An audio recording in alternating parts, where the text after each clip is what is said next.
2022 et 2023, la quantité donc de bon maïs en Côte d'Ivoire importé est passée de 180 000 tonnes à 200 000 tonnes sur cette même période. Et lorsqu'on regarde la répartition donc de ce bon maïs, nous nous rendons compte que 78% de ce bon maïs vient de l'Afrique du Sud, 10% vient de l'Argentine et le reste de pourcentage très minime vient du Kenya. Comment comprendre et expliquer le fait que nous importons encore à ce jour cette quantité énorme de bon maïs et pourtant nous pouvons nous-mêmes produire? Quant à cette question, elle est simple. Les 200 000 tonnes de bon maïs qui sont importées chaque année, surtout là, sur l'année passée, sont donc des maïs à consommation unique. Ça veut donc dire que ce sont des semences qui ne sont non reproductibles et stériles. C'est pour cette raison qu'on pourra donc le maintenir sur cette différente dynamique. Par contre, il est important de pouvoir savoir qu'aujourd'hui, la science a évolué. Aujourd'hui, il est capable et nous sommes capables de pouvoir produire donc du bon maïs. Ce que j'ai en main ici, ce sont des semences reproductives de bon maïs que nous avons eu à produire dans la zone du centre de la Côte d'Ivoire.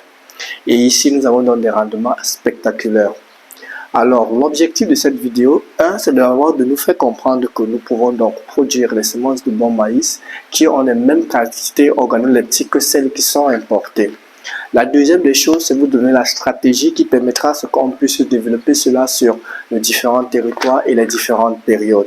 Et la quatrième des choses à savoir, c'est que il est important qu'aujourd'hui nous puissions avoir des producteurs et reproducteurs de semences de bon maïs et de bon maïs pour la consommation. Parce que si on veut faire peser la balance, c'est beaucoup d'argent que nous faisons sortir, des devises que nous pouvons sortir, et pourtant à travers ces devises, nous pouvons la consolider.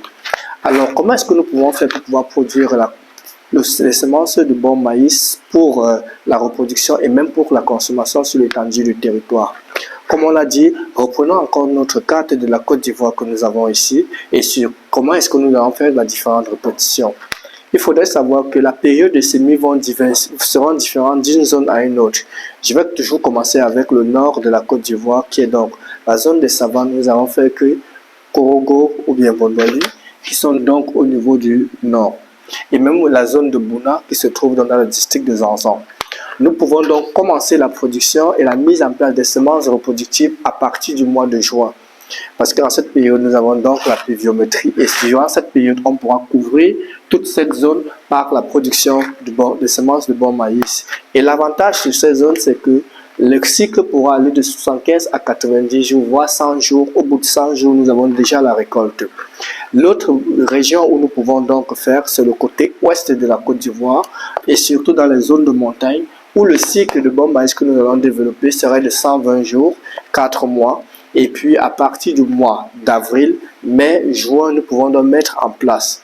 Nous allons laisser la période du mois d'août parce qu'elle pourra être attaquée par des chenilles légionnaires. Pareil pour les autres éléments. Et puis mettre en place aussi à partir du mois de septembre. Quant aux autres zones de la Côte d'Ivoire, aux autres districts, à savoir le district des lagunes, le district du Comoé, le district des zones du lac, les districts du Haut-Sassandra et du Bas-Sassandra, nous pouvons aussi développer ces différentes cultures à partir du mois de mai, qui ira de mai jusqu'août et après on reprendra encore à partir du mois d'octobre pour la petite campagne et finir donc au mois de décembre pour la production de ces cultures. L'autre recommandation que je vous donnerai, c'est que afin de pouvoir permettre la pureté de vos différentes graines, il faudra éviter de pouvoir produire ces semences de bon maïs à proximité des maïs ordinaires afin d'éviter donc un croisement entre ces différents éléments.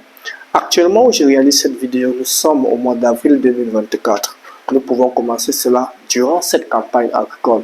Et au bout, je vous rassure, de 4 campagnes agricoles, nous pouvons considérablement réduire les importations qui ont été faites passant de 200 000 à près de 100 000 tonnes. Pourquoi? Parce que d'abord, le maïs se produit en Côte d'Ivoire, je n'invente rien en disant cela. Mais en introduisant donc des semences reproductibles de bon maïs, nous pouvons donc faire léger ces importations donc de semences de bon maïs et créer une plus-value pour notre agriculture. Aujourd'hui, nous sommes dans un monde hautement compétitif et nous sommes dans un monde où nous devons faire ce qu'on appelle une guerre intellectuelle. Et la guerre intellectuelle passe par les différentes stratégies que je partage avec vous, les différents voyants, afin que nous puissions réduire ces différentes balances. Donc, vous pouvez nous contacter pour avoir plus ample information par rapport à cela. Et ce dont nous sommes en train de dire, c'est ce que nous avons déjà commencé. Mais pour que l'impact puisse être beaucoup plus positif, il faudrait qu'au même moment où nous avons commencé cette différentes initiatives, nous le partageons avec vous afin que nous puissions occuper tout l'espace de la Côte d'Ivoire. Et pourquoi pas, d'ici décembre 2026, voir la Côte d'Ivoire être en train aussi d'exporter ce bon maïs comme ça le fait pour d'autres denrées. Comme on dit chez nous, qui peut le plus, qui peut le moins, qui peut le plus, peut le moins. Si nous l'avons fait sur d'autres cultures, pourquoi pas la simple culture de bon maïs. Merci et à prochainement pour une nouvelle vidéo sur les différentes stratégies qui vont nous permettre de pouvoir réduire la balance commerciale et pouvoir vous donner une appréciation par rapport aux stratégies durables pour une agriculture durable en Côte d'Ivoire.